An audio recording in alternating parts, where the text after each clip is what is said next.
The scary thing about sleep deprivation is that you often don't realize how impaired you are because exhaustion becomes your baseline. You forget what it feels like to actually feel good. And then one day, you finally start prioritizing sleep, and it's like someone turns the lights back on in your brain. That's what happened to me. I became more alert. I thought more clearly. I felt calmer, more emotionally regulated, more productive, more efficient. Not because I was working harder, but because my brain was finally getting what it desperately needed. And that's what I want to talk about today. Because sleep is not laziness, it is not weakness, it is not a luxury. Sleep is one of the most powerful healing tools your body has. And if you care about your brain health, your emotional health, your productivity, your relationships, your performance, or your longevity, you have to care about sleep.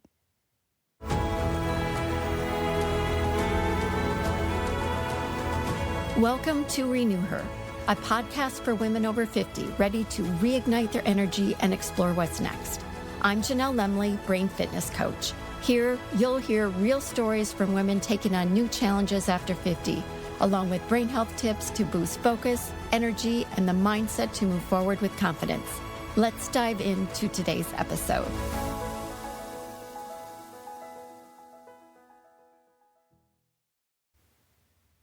Hello, everyone, and welcome back to the RenewHer podcast. I want to start today with a few questions. How well did you sleep last night? Did you wake up feeling rested, or did you hit snooze 3 times, drag yourself to the coffee maker, and promise yourself you'd catch up on sleep later? Or do you rely on caffeine to function? Do you wake up in the middle of the night thinking about work? Do you pride yourself on getting by with less sleep than everyone else? If so, you are definitely not alone. In fact, according to the Centers for Disease Control and Prevention, about 1/3 of adults in the United States do not consistently get enough sleep. Millions struggle with chronic sleep issues, and nearly 40% of adults admit to unintentionally falling asleep during the day at least once a month. And honestly, I used to be one of them. Chronic sleep deprivation was my normal. I used to wear sleep deprivation like a badge of honor. I thought functioning on 3, 4, 5 hours of sleep meant I was driven, productive, committed, successful. I was that corporate woman sending emails at 2 o'clock in the morning. And the sad part, other people were replying back. Somewhere along the way, many of us started equating exhaustion with ambition. Hustle became a badge of honor. Burnout became normalized, and sleep started feeling optional. And I truly believed I was functioning just fine because I didn't know any different. I had no idea how much better I could actually feel. Looking back now, I can clearly see what I couldn't see then. My focus wasn't as sharp, my patience was thinner, my memory wasn't as reliable, my creativity suffered, my stress levels were higher, and I was operating in a constant state of depletion without even realizing it. The scary thing about sleep deprivation is that you often don't realize how impaired you are because exhaustion becomes your baseline. You forget what it feels like to actually feel good. And then one day, you finally start prioritizing sleep, and it's like someone turns the lights back on in your brain. That's what happened to me. I became more alert. I thought more clearly. I felt calmer, more emotionally regulated, more productive, more efficient. Not because I was working harder, but because my brain was finally getting what it desperately needed.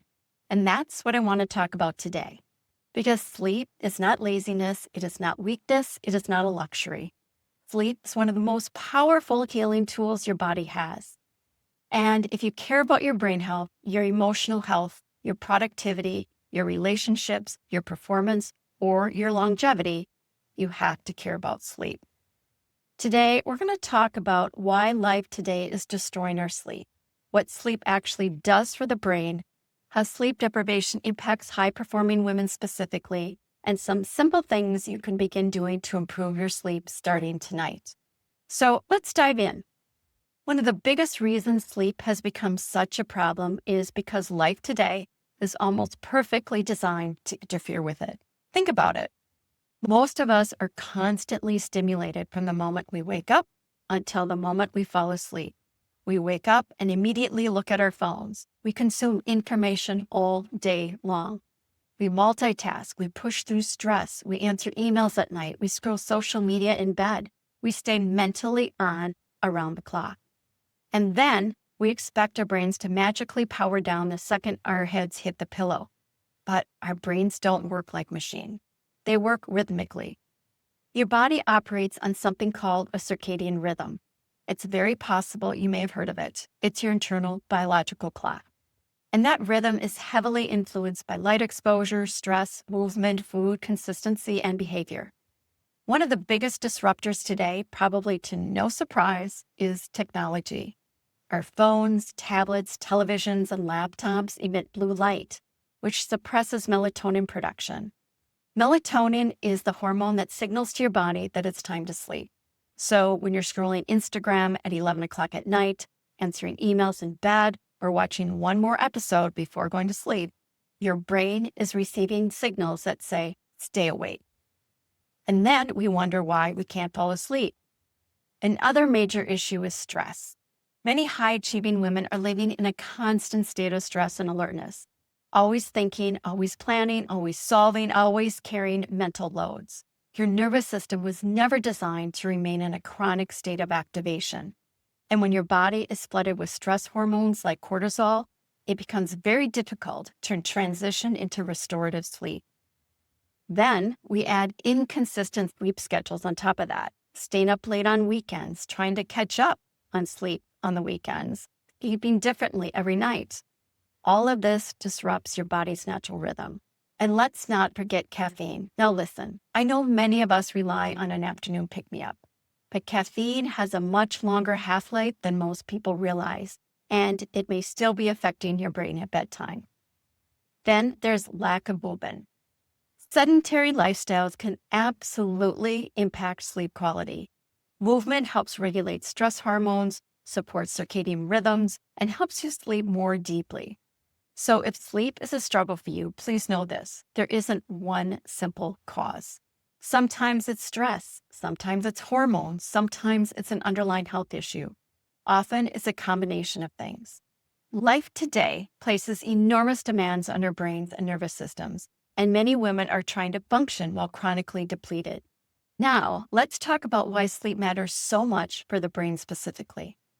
Most people think sleep is passive, like your body just shuts down, but your brain is actually incredibly active while you sleep.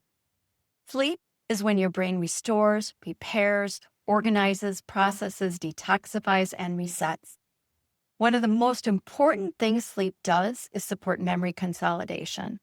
Throughout the day, your brain is taking in enormous amounts of information, but during sleep, your brain decides what's important, what should be stored, what should be discarded.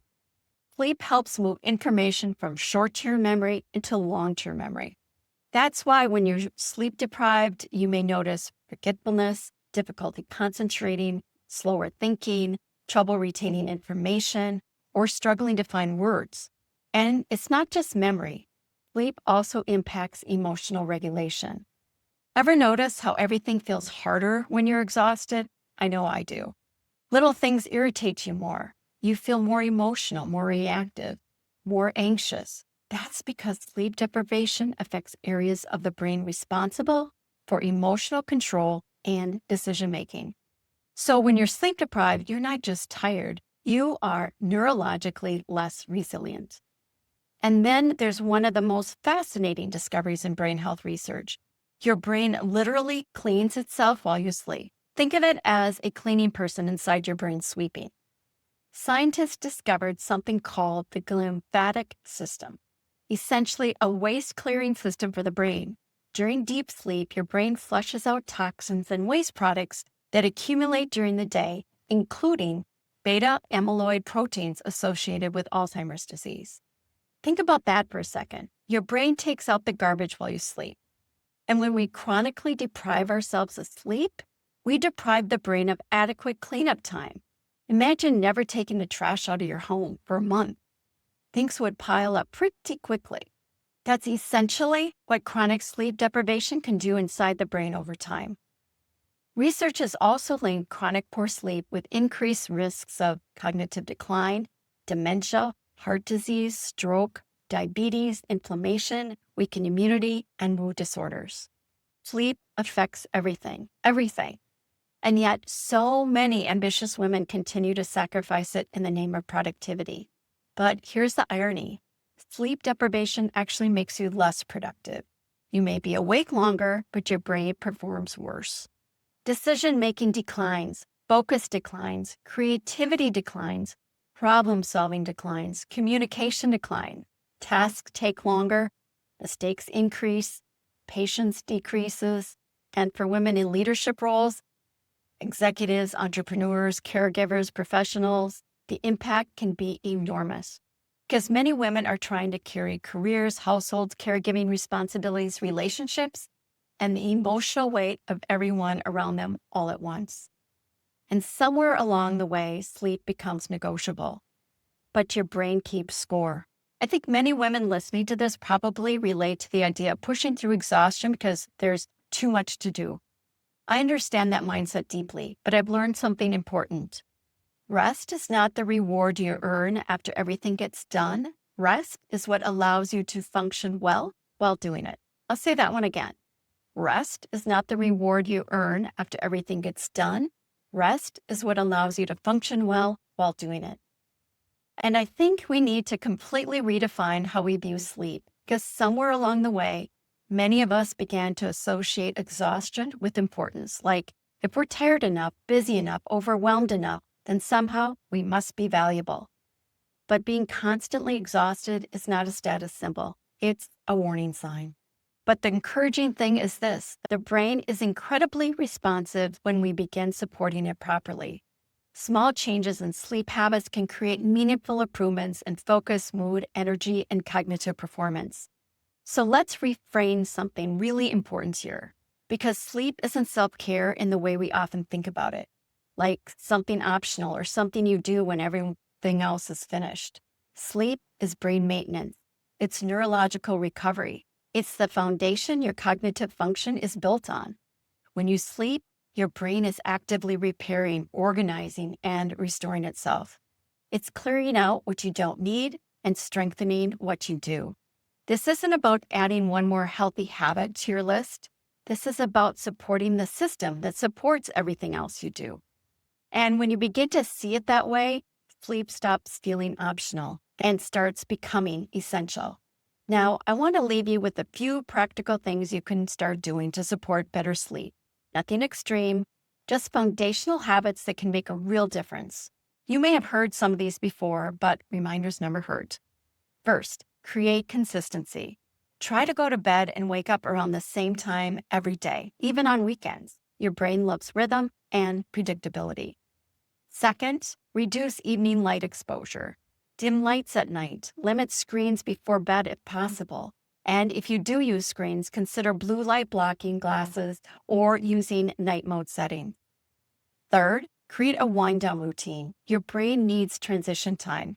You cannot go from spreadsheets, emails, and social media directly into deep restorative sleep. So read, stretch, journal, pray, breathe, listen to calming music. Create signals that tell your nervous system, you are safe now, you can slow down. Fourth, watch caffeine timing. If sleep is a struggle, experiment with cutting caffeine earlier in the day.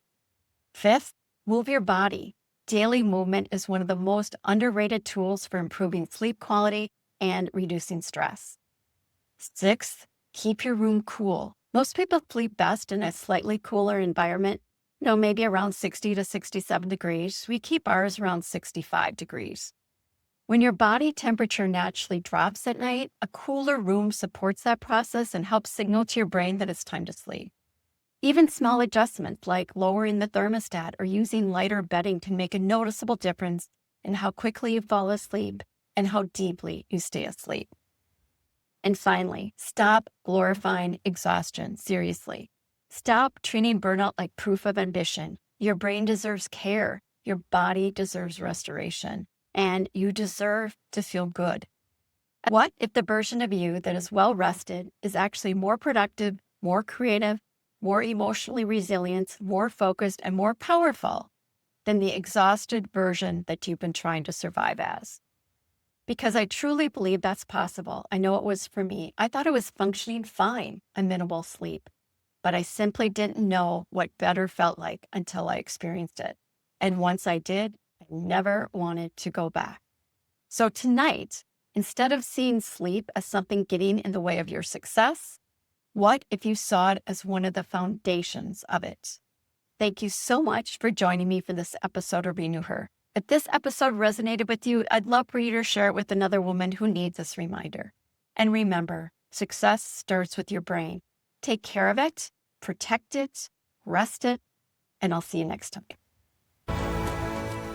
Thank you for joining me for this episode of RenewHer. If today's conversation sparked something in you, don't let it fade. Take even a small step toward what's next.